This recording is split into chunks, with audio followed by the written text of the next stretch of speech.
A chuva caía como lâminas afiadas sobre as ruas de Lisboa, transformando o calçamento em um espelho traiçoeiro de luzes neon e sombras fugidias. João correu, o coração martelando no peito, quando viu o corpo inerte de um homem desabar contra a parede de um beco estreito na Alfama, o sangue misturando-se à água que escorria pelo rosto pálido dele. Não pode ser, murmurou João, ajoelhando-se na poça gelada, reconhecendo nos traços angustiados do estranho o rosto de Miguel, o amigo de infância que ele jurara nunca mais ver depois daquela noite fatídica 10 anos atrás, quando um segredo sussurrado mudara tudo para sempre. João apertou o casaco encharcado contra o peito de Miguel, sentindo o pulso fraco latejar como um eco distante de risadas compartilhadas em tardes de verão no Chiado. Acorda, Miguel.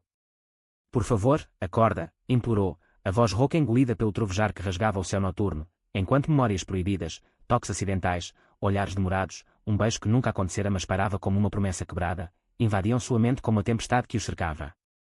Ele não sabia que aquele resgate impulsivo, sob o dilúvio impiedoso, era o primeiro fio de uma teia de segredos que desfiaria suas vidas entrelaçadas, revelando não apenas feridas antigas, mas uma traição que abalaria os alicerces de sua amizade e do amor que ambos negavam há tanto tempo. As sirenes distantes cortaram o ar úmido enquanto João arrastava Miguel para o táxi mais próximo, o corpo mole do amigo pesando como um fardo de anos de silêncio imposto pela família conservadora de ambos, famílias que viam na proximidade dos dois meninos algo mais do que inocente cumplicidade.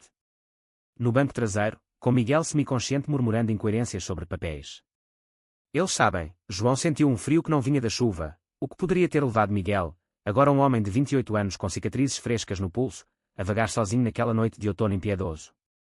Lisboa, com suas colinas íngremes e segredos escondidos nos azulejos das fachadas antigas, parecia conspirar para reuni-los, mas João jurou que dessa vez não deixaria o medo vencer, ou assim pensou, ignorando o aperto no peito que sussurrava que o passado os engoliria de novo. No hospital de Santa Maria, o cheiro de desinfetante misturava-se ao sal do Tejo que ainda grudava em suas roupas, e João esperou na sala de espera fria, as mãos trêmulas folheando uma revista velha sem realmente ler. Ele era um designer gráfico freelance agora, vivendo em um pequeno apartamento no Bairro Alto, onde a noite pulsava com vozes livres e amores sem amarras, um refúgio para sua identidade gay que ele abraçara aos 20 anos, após anos de negação forçada pela mãe devota, viúva de um pescador do Algarve que via na homossexualidade um pecado imperdoável.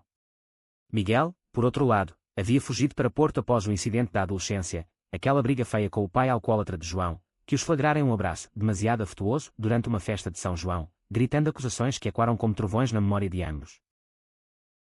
Quando o médico saiu, o rosto severo suavizado por um sorriso cansado, ele disse, ele está estável. Fratura no tornozelo, algumas costelas machucadas de uma queda, e, bem, ele mencionou algo sobre estresse. Mas você é o irmão dele. João negou com a cabeça, o estômago revirando. Apenas um amigo antigo. Mas no quarto, ao ver Miguel acordado, os olhos castanhos turvos fixando-se nos seus com uma mistura de alívio e pavor, João soube que apenas um amigo era a mentira mais frágil que carregava. João. É você mesmo. Meu Deus, o que aconteceu? Murmurou Miguel, a voz fraca como o vento que soprava as cortinas. E assim, sob o zumbido das máquinas, o fio se desenrolou. Miguel havia voltado a Lisboa para um emprego em uma galeria de arte no Chiado, fugindo de um noivado arranjado em Porto com uma mulher que ele nunca amara, um escudo contra os sussurros da família sobre sua solteirice estranha. Eles conversaram até o amanhecer filtrar pelas janelas, a chuva agora um chuvisco suave batendo no vidro como lágrimas não derramadas.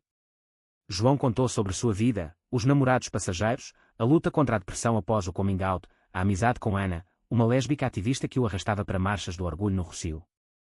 Miguel ouvia, os dedos entrelaçando-se involuntariamente nos lençóis, revelando fragmentos de sua própria solidão, o pai falecido, a mãe que o pressionava por netos, e um segredo mais sombrio, um diário que ele carregava, cheio de poemas não assinados sobre um amor não correspondido que soava dolorosamente familiar.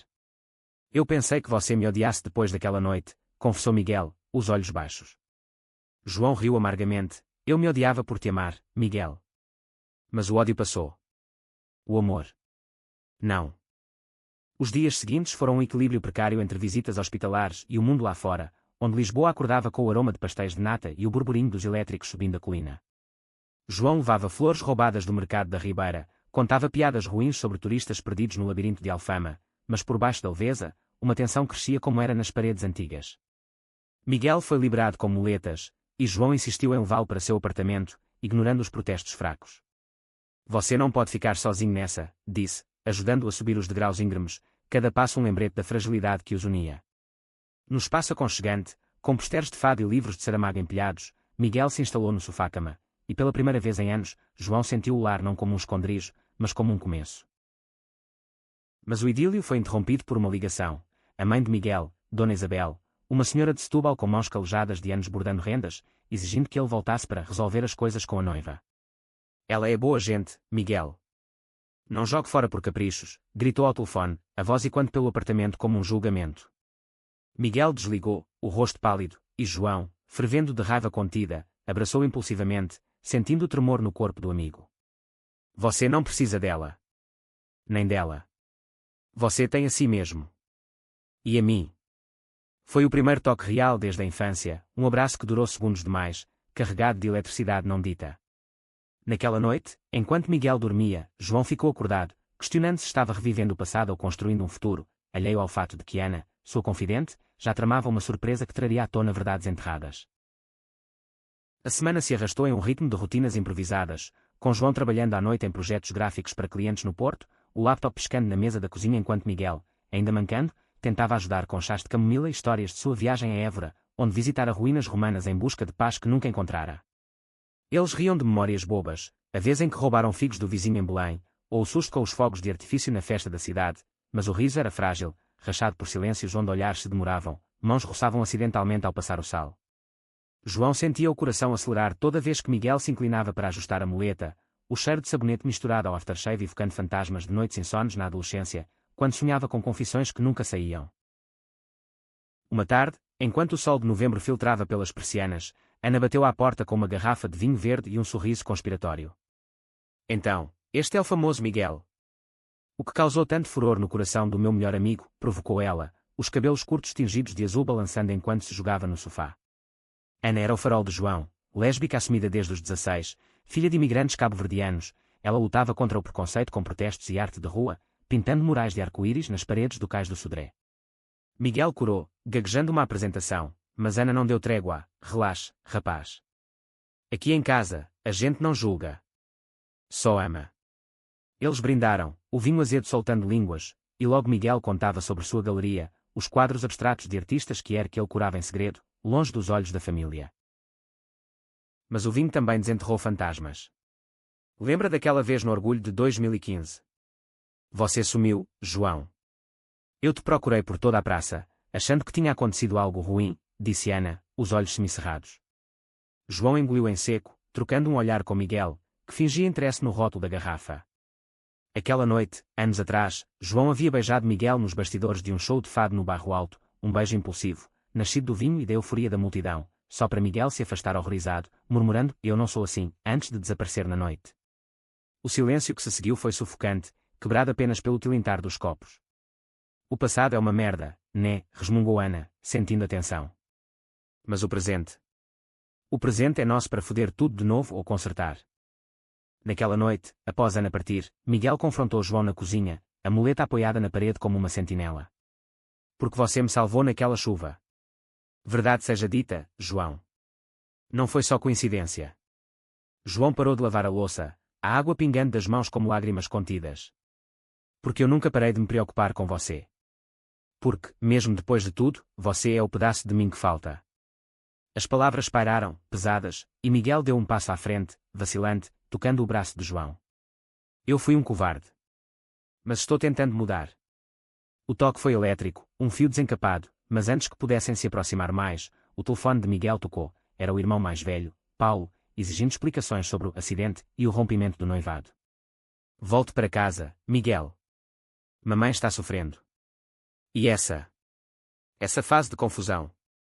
Acaba com isso. O conflito irrompeu como uma onda no Tejo.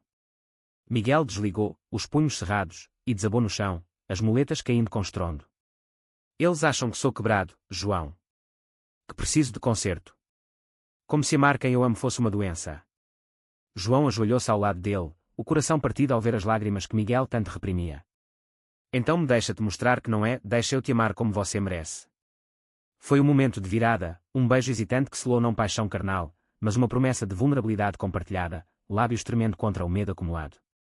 Mas fora dali, nas ruas de Lisboa, forças invisíveis tramavam. Paulo, o irmão protetor mas intolerante, já voava de Porto, armado com o diário roubado de Miguel, pronto para expor segredos que poderiam destruir tudo.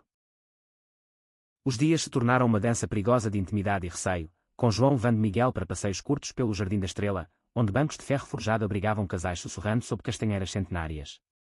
Eles falavam de sonhos, João de abrir uma agência de design inclusiva, Miguel de uma exposição que era no MAD, mas o subtexto era sempre o mesmo, o medo da rejeição familiar, o peso das expectativas portuguesas tradicionais que viam no humor não heteronormativo uma ameaça à ordem sagrada. Uma noite, durante um jantar improvisado de bacalhau à brás, Miguel abriu o diário, as páginas amareladas revelando poemas datados da adolescência, versos sobre olhos castanhos que o perseguiam em sonhos, toques que queimavam como sol de agosto em Sintra. Eram sobre você, confessou, a voz um sussurro. João leu, as palavras cortando como navalhas doces, e pela primeira vez, chorou abertamente, abraçando Miguel com a ferocidade de quem reencontra a própria alma. Mas o paraíso era ilusório. Ana ligou em pânico, Paulo está na cidade. Ele me procurou, achando que eu influenciei Miguel. O cara é um fanático, João. Disse que vai salvar o irmão. O pavor se instalou como névoa no Douro. João barricou a porta, mas Paulo chegou na manhã seguinte, batendo com fúria, o rosto vermelho de raiva contida por anos de negação familiar. Abra, Miguel. Eu sei o que está acontecendo aqui. Esse seu amigo é veneno. Dentro, Miguel tremia, o diário apertado contra o peito, enquanto João sussurrava, fica comigo. A gente enfrenta isso juntos. A porta se deu com um estrondo, e Paulo invadiu, brandindo o segundo volume do diário, não o original, mas cópias que ele lera em segredo, cheias de confissões que pintavam Miguel como perdido na ilusão do pecado. A briga foi visceral, palavras como punhos, Paulo acusando João de corromper o irmão, de ser o demônio gay, que a mãe sempre temera, Miguel gritando pela primeira vez em defesa própria, eu te amo, sim. E não é pecado, é quem eu sou, João no meio, o escudo humano, empurrando Paulo para fora com uma força nascida do desespero. Saia. Ele não é seu para julgar. A polícia chegou minutos depois, chamada por vizinhos alarmados com os gritos, e Paulo foi levado, não por violência, mas por ameaça, jurando vingança. Isso não acaba aqui. A família vai saber tudo. Quando a poeira baixou, o apartamento era um campo de batalha de copos quebrados e corações expostos, mas na quietude que se seguiu, Miguel e João se encontraram no chão, entrelaçados, o amor florescendo como uma flor teimosa no asfalto rachado de Lisboa. A calmaria pós-tempestade era enganosa, como o sol que desponta após uma garoa lisboeta, prometendo calor mas entregando apenas um brilho fugaz. João e Miguel decidiram fugir por um fim de semana para Cascais, onde o Atlântico rugia contra falésias como um eco de suas emoções turbulentas, alugando uma casinha modesta perto da boca do inferno, o nome irônico um lembrete de que o inferno, para eles, sempre fora interno. Lá, sem o peso da cidade, eles caminharam pela praia da Conceição, pés afundando na areia úmida, mãos dadas pela primeira vez em público, um gesto pequeno, mas revolucionário para almas marcadas por olhares furtivos. Sinto como se estivéssemos roubando tempo, disse Miguel, o vento salgado bagunçando seus cabelos. João sorriu, apertando a mão, então rouba mais. O tempo é nosso ladrão, não o contrário. Em Cascais, conversas profundas emergiram como conchas na maré baixa. Miguel revelou o verdadeiro motivo do acidente na chuva, não uma queda simples, mas uma tentativa de fuga de um encontro forçado com a noiva, Clara, em um café no Chiado, onde ela, ciente de seus sentimentos, o confrontara com compaixão dolorosa. Eu sei que você ama o outro, Miguel. Mas finja por eles. A culpa o consumira, levando-o a correr pelas ruas escorregadias até o colapso. João, por sua vez, confessou a solidão crónica, os namoros que falhavam porque nenhum ecoava a profundidade do que sentira por Miguel na juventude. Você era meu sol, mesmo quando eu me escondia na sombra. Eles riam, choravam, e em noites estreladas, deitados na varanda com vinho de colares, traçavam planos, uma vida juntos, talvez em Coimbra, longe dos fantasmas familiares, com Miguel curando exposições e João desenhando mundos inclusivos. Mas o mundo exterior não perdoava. De volta a Lisboa, uma carta chegou, de Dona Isabel, a mãe de Miguel, escrita em caligrafia trêmula, meu filho, Paulo me contou tudo. Volte para casa. Há um padre em Setúbal que pode ajudar com essa confusão. Eu te amo, mas Deus não. As palavras foram um soco, e Miguel, lendo em voz alta, quebrou-se como vidro fino. Ela acha que sou uma aberração. João, fervendo, propôs confrontá-la juntos, mas Miguel recusou, não ainda. Eu preciso de tempo. Em vez disso, eles se voltaram para Ana, que organizou um jantar com seu grupo de apoio que era no Lux, o clube noturno que pulsava com batidas eletrônicas e luzes estroboscópicas. Lá, entre danças e confissões alheias, histórias de rejeições paternas, de saídas do armário em vilas conservadoras do Alentejo, Miguel encontrou uma tribo, rindo pela primeira vez sem reservas, a mão na de João ancoradora em meio ao caos. O conflito escalou quando Clara apareceu inesperadamente no apartamento, os olhos inchados de choro, um buquê de rosas brancas nas mãos como uma oferenda de paz. Eu não vim brigar, Miguel. Só. Entender. Ela era linda, com cabelos ondulados e um sotaque suave de Coimbra, mas sua presença era uma granada. Ela revelara à família de Miguel sobre o diário, não por maldade, mas por desespero, achando que a verdade libertaria todos. Paulo me odiava por isso. Ele disse que eu era cúmplice. Miguel, furioso, a expulsou, mas o dano estava feito, ligações incessantes da família, vizinhos sussurrando no prédio, um e-mail anónimo para o chefe de Miguel na galeria, insinuando comportamentos inadequados.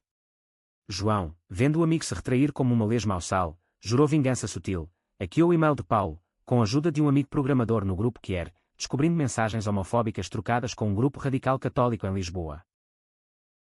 A tensão culminou em uma marcha do orgulho no Terreiro do Paço, onde milhares de bandeiras coloridas ondulavam sob o céu de junho antecipado. João e Miguel marcharam de mãos dadas, cartazes erguidos, amor não tem gênero. Mas no meio da multidão, Paulo surgiu como um espectro, flanqueado por dois homens de ternos escuros, gritando acusações que cortavam o ar: vocês são uma vergonha para Portugal. Saiam das ruas. Uma comoção irrompeu, empurrões, gritos, e Miguel, protegendo João, levou um soco no ombro, caindo no chão enquanto a polícia intervinha. No hospital novamente, ironia cruel, costuras e curativos, João volou ao lado, o ódio transformando-se em determinação. Chega de fugir. Vamos à justiça. Eles denunciaram Paulo por agressão, um passo que rachou a família ao meio, com Dona Isabel ligando em prantos, implorando reconciliação. No aftermath, o amor de João e Miguel amadureceu em resiliência, dias de terapia conjunta com um conselheiro que era em Belém, noites de fado melancólico no Sr. Vinho, onde Amália Rodrigues ecoava promessas de superação. Mas um sussurro de dúvida persistia, e se o passado tivesse mais camadas? Ana, sempre a visionária, planejava uma surpresa, uma exposição surpresa na galeria de Miguel, com poemas do diário ilustrados por João, um tributo público ao seu amor. Vai curar ou matar, brincou ela.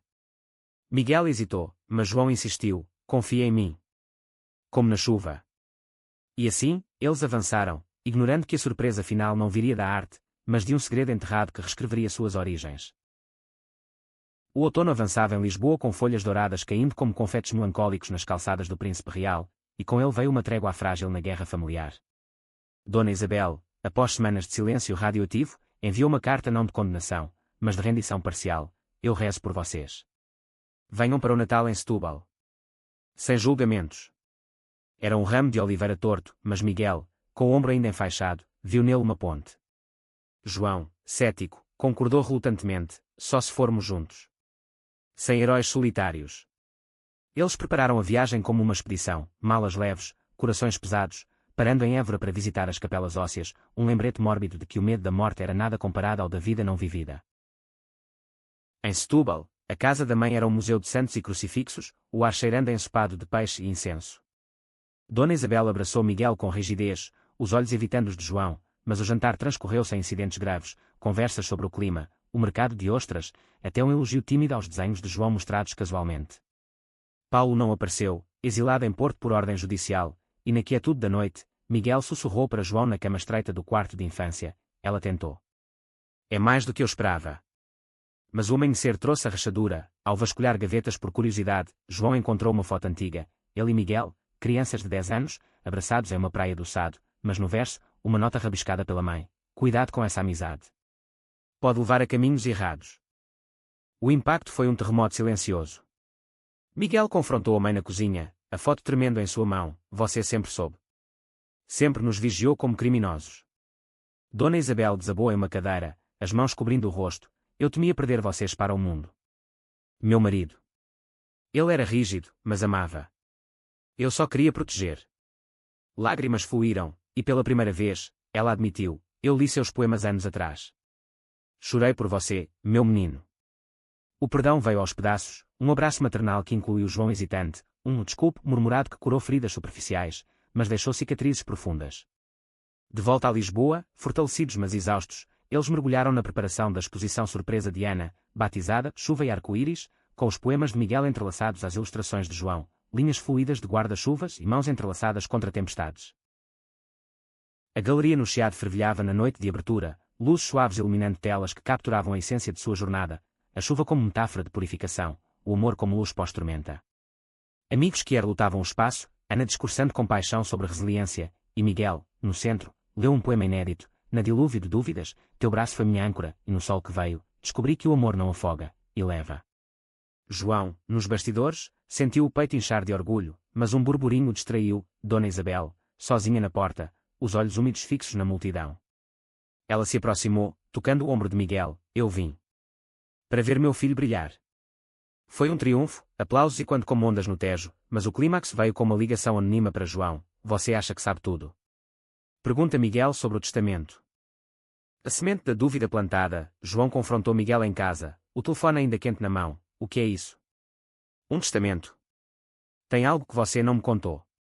Miguel empalideceu, sentando-se na cama com um suspiro que carregava o peso do oceano. Não é o que pensa. É complicado. Ele revelou, anos atrás, após a morte do pai, um testamento secreto dividir a herança, metade para Paulo, metade para Miguel, mas com uma cláusula, se Miguel seguisse o caminho reto, ganharia a casa em Setúbal, caso contrário, tudo para a caridade católica. Eu escondi porque não queria que parecesse que nosso amor era motivado por dinheiro. Mas Paulo sabia, e usou contra mim. João sentiu o mundo girar, traição misturando-se a compreensão, porque não confiou em mim. Lágrimas vieram, um abraço que reconstruiu pontes, mas o conflito interno de João fervia, era amor puro, ou enredado em ganância familiar. Dias de tensão se seguiram, com João mergulhando em trabalho para esquecer, desenhando furiosamente enquanto Miguel tentava reconectar, cozinhando pratos do Algarve como ofrendas de paz. Ana interveio com sabedoria dura, amor verdadeiro sobrevive a segredos. Mas segredos não sobrevivem à luz. Eles decidiram confrontar o testamento juntos, contratando um advogado que era em Lisboa que riu da cláusula arcaica. Isso é inválido hoje. Portugal mudou. A vitória legal foi doce, mas o verdadeiro teste veio quando Paulo reapareceu, não com raiva, mas com uma carta do além. O pai de Miguel, em leito de morte, havia escrito uma confissão. Ele próprio lutara com atrasos não ditas na juventude, reprimidas pela sociedade dos anos 70, e o testamento era sua penitência falha. Ele queria te proteger, Miguel, não punir, leu Paulo, voz quebrada pela primeira vez. O perdão familiar se solidificou em uma reunião tensa em Setúbal, onde risos misturaram-se a lágrimas, e João, aceito como o companheiro, sentiu raízes crescerem. Mas o ápice da jornada pairava, uma surpresa que Ana tramava em segredo, prometendo mudar tudo, não com dor, mas com uma revelação que redefiniria seu amor como algo eterno, além de sangue ou papel. O inverno se instalou em Lisboa com um manto de neblina que envolvia a cidade como um véu de mistério, e com ele veio uma fase de reconstrução lenta, tijolo por tijolo emocional. João e Miguel adotaram rotinas que ancoravam sua frágil paz, manhãs de café no Martinho da Arcada, onde Camões outrora sonhara versos impossíveis, tardes de caminhadas pelo aqueduto das águas livres, símbolo de fluxos ininterruptos como seu amor. O testamento resolvido liberar a Miguel financeiramente, a casa em Setúbal agora um refúgio compartilhado, mas o verdadeiro ganho era a honestidade, conversas nuas sobre medos residuais, como o pavor de João de envelhecer sozinho, ou o de Miguel de ser visto como o gay arrependido pela família. Ana, a arquiteta de surpresas, acelerou seus planos durante uma ceia de Natal improvisada no apartamento, com luzes piscando em uma árvore de azulejos falsos e canções de fado tocando baixo. Eu tenho algo para o ano novo, anunciou ela, olhos brilhando como o vinho espumante. Mas é segredo até lá. Miguel e João trocaram olhares cúmplices, acostumados às maquinações dela, mas uma inquietação sutil pairava, chamadas estranhas para Miguel da galeria, sobre uma doação anônima de artefatos pessoais. João, sempre o intuitivo, pressionou, é bom ou ruim? Ana piscou, é tudo.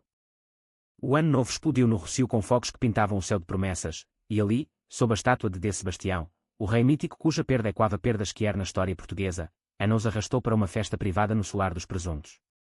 A surpresa era uma instalação interativa, hologramas projetando os poemas de Miguel lidos por atores, ilustrados ao vivo pelos traços digitais de João, mas o golpe de mestre era o convidado de honra, Clara, a ex-noiva, agora uma aliada, trazendo uma caixa de cartas antigas do pai de Miguel, descobertas em um sótão em Porto. Ele escreveu para você, Miguel. Sobre um amor jovem que ele perdeu por medo. Era seu avô, eu acho, um marinheiro que partiu para o Brasil e nunca voltou. As cartas eram um portal para o passado, páginas amareladas cheias de anseios codificados, um amor homoerótico velado em metáforas de mares revoltos e portos seguros, o avô de Miguel um poeta reprimido que influenciara o pai a criar o testamento como expiação. Lendo em voz alta, voz embargada, Miguel chorou, era isso que ele carregava. Não ódio, mas arrependimento. João, abraçando-o diante da multidão atonita, sentiu o ciclo quebrar, gerações de silêncio dando lugar a vozes livres. Paulo, convidado relutante por Ana, assistiu em silêncio, e no fim, estendeu a mão. Eu errei. Deixa eu aprender com vocês. O perdão não foi instantâneo, mas semeado, como sementes no solo fértil do Tejo. Com o inverno cedendo à primavera, seu amor floresceu em atos concretos. João propôs oficialmente, não com anel, mas com um desenho de 2 guarda-chuvas entrelaçados sob um arco-íris: casa comigo na chuva ou no sol. Miguel aceitou com um beijo que selava não posse, mas parceria. Eles planejaram uma cerimônia simples em Sintra, sob as neblinas dos palácios mouriscos, convidando a família inteira, Dona Isabel costurando um estandarte Quier, Paulo doando para a causa. Mas o destino, caprichoso como o fado, reservava o twist final. Durante preparativos, Miguel recebeu um pacote anónimo, um colar antigo, com pingente de âncora gravado para meu porto seguro, e uma nota, do avô que nunca conheci, via Clara. Mas há mais, um irmão perdido. A revelação caiu como um raio. O avô tivera um filho legítimo no Brasil, um meio-irmão de Miguel, agora um artista que era em São Paulo, que rastreara a família via as cartas vazadas na exposição. Ele quer nos conhecer, disse Miguel, o rosto uma mistura de choque e alegria. João, processando, riu através das lágrimas, de um resgate na chuva a uma família inteira. Isso muda tudo. O tudo era vasto, viagens planejadas ao Rio, pontes transatlânticas de amor reprimido florescendo em laços novos, provando que o preconceito não era herança, mas escolha. A primavera de Lisboa desabrochou em azulejos reluzentes e jasmins perfumados nas varandas de moraria, e com ela veio a expansão de seus horizontes, agora não só emocionais, mas geográficos. O meio-irmão, Rafael, chegou em maio, um homem de 35 anos com traços que ecoavam o avô nas fotos velhas, pele morena, olhos penetrantes, tatuagens de âncoras nos braços como marcas de mares cruzados. Ele desembarcou no aeroporto de Portela com uma mochila e um violão, abraçando Miguel como se anos não os separassem, mas unissem. Eu cresci ouvindo histórias do tio português que partiu o coração do meu pai. Agora vejo que era amor, não perda. João, ao lado, sentiu uma pontada de ciúme fugaz, não por possessividade, mas pelo medo de diluição, mas Rafael o conquistou com histórias de carnaval no Rio, onde o samba-quier desafiava santos e ditadores. A integração foi um turbilhão, jantares no Time Out Market com Dona Isabel fascinada por esse brasileiro falante, Paulo descongelando com cervejas no Barro Alto, Ana organizando uma jam session onde Rafael cantava fado carioca, misturando saudade com samba. Mas sob a alegria, conflitos residuais borbulhavam. Rafael revelou que o avô, em cartas para o Brasil, lamentava não ter vivido abertamente, inspirando Rafael a virar ativista, mas também carregando rancor pela família portuguesa que roubara o amor do pai. Vocês aqui, com suas tradições rígidas, sufocaram ele, acusou uma noite, o vinho soltando feras. Miguel defendeu, nós estamos mudando isso agora, e João mediou com sabedoria ganha a duras penas, o passado nos fere para nos curar. Deixa ele ensinar. O casamento em Sintra foi o ápice, um dia de névoa matinal dissipada por sol tímido, no Palácio da Pena onde reis sonharam impérios impossíveis. Vestidos em linho branco, flores de laranjeira nos bolsos, eles trocaram votos sob um arco de era. Na chuva que nos uniu, prometo ser teu abrigo eterno. A família inteira veio, Dona Isabel chorando abençoações, Paulo como padrinho relutante, Rafael tocando violão uma versão que de Grândola Vila Morena. Ana, mestra de cerimonias, proclamou, amor como esse não é exceção, é a regra que o mundo precisa aprender. Mas no banquete, entre doces de amêndoa e vinhos de colares, uma sombra surgiu, uma carta final do avô, lida por Rafael, revelando não só o filho legítimo, mas uma herança escondida, terras no Alentejo, compradas com soldo de marinheiro, destinadas a quem ousasse amar livremente. A surpresa final explodiu como fogos de Santo António. As terras, um vinhedo abandonado perto de Évora, não eram meros acres, mas um santuário. O avô plantara vinhas resistentes, simbolizando amores que sobrevivem secas sociais. Ele deixou para nós, os que viriam depois, explicou Rafael, documentos em punho. Para João e Miguel, era redenção total. Eles reformariam o lugar em um retiro Quier, vinhedos florescendo com uvas de liberdade, hospedando artistas e ativistas. Paulo, tocado, ofereceu mão de obra, Dona Isabel, sementes de seu jardim. Mas o twist mais profundo veio em particular. Rafael confessou ser o remetente das chamadas anônimas iniciais, testando as águas antes de revelar-se, ajuda na chuva transoceânico que fechava o círculo. Meses depois, no vinhedo revitalizado, com parreiras verdes estendendo-se ao horizonte alentejano, João e Miguel sentaram-se em um banco de pedra, vendo o pôr do sol tingir o céu de promessas. De uma noite chuvosa a isso. Quem diria, murmurou Miguel, a cabeça no ombro de João. O destino tem um senso de humor dramático, riu João, beijando sua testa. Ana chegou com Rafael, brindando com o primeiro vinho colhido, às surpresas que mudam tudo.